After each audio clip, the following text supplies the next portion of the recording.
Hello friends, இன்றைக்கி ஒரு recipe video தான் பார்க்க போகிறோம். தக்காளி தொக்கு வீட்டில் நிறைய மாதிரி செய்வாங்க. ஸோ எங்கள் வீட்டில் நாங்கள் எப்படி செய்வோன்றதை பார்க்கலாம்.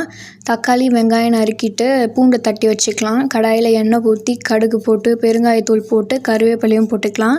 நறுக்கி வச்ச வெங்காயத்தை சேர்த்து நல்லா வதக்கி விட்டுட்டு அதுக்கப்புறம் தக்காளி சேர்த்து அதையும் நல்லா வதக்கிக்கலாம். அதுக்கு இந்த மாதிரி தண்ணி விட்டு வரும் இல்லையா, அந்த டைமில் நம்ம கொஞ்சமாக மஞ்சள் தூள் சேர்த்துக்கலாம். மஞ்சள் தூள் சேர்த்துட்டு வீட்டில் அரைச்ச மிளகா பொடி தான், காஷ்மீரி சில்லி பவுடர் இருந்தால் அதையும் நீங்கள் சேர்த்துக்கலாம். அதையும் நல்லா கொஞ்சம் கலந்து விட்டுட்டு தேவையான அளவு உப்பு சேர்த்துக்கலாம். நீங்கள் சால்ட் உப்பு எது வேணால் போட்டுக்கலாம், நாங்கள் கல் உப்பு சேர்த்துக்கிறோம். அதுக்கப்புறம் தேவையான அளவு தண்ணி, நாங்கள் கொஞ்சம் நிறைய தண்ணியாக சாப்பிடுவோம், ஸோ நாங்கள் கொஞ்சம் எக்ஸ்ட்ராவாக தண்ணி சேர்த்துக்கிட்டோம். அவ்வளோதான், கலந்து விட்டால் தக்காளி தொக்கு ரெடி. தோசை, இட்லி, சாதம், சப்பாத்தி எதுக்கு வேணால் சாப்பிட்லாம். பூரி சப்பாத்திக்கு இன்னுமே டேஸ்ட்டாக இருக்கும். ட்ரை பண்ணி பாருங்கள், கமெண்ட்டில் சொல்லுங்கள் எப்படி இருக்குன்னு. பாய். சப்ஸ்கிரைப் பண்ணிவிட்டு பாருங்கள். பாய்.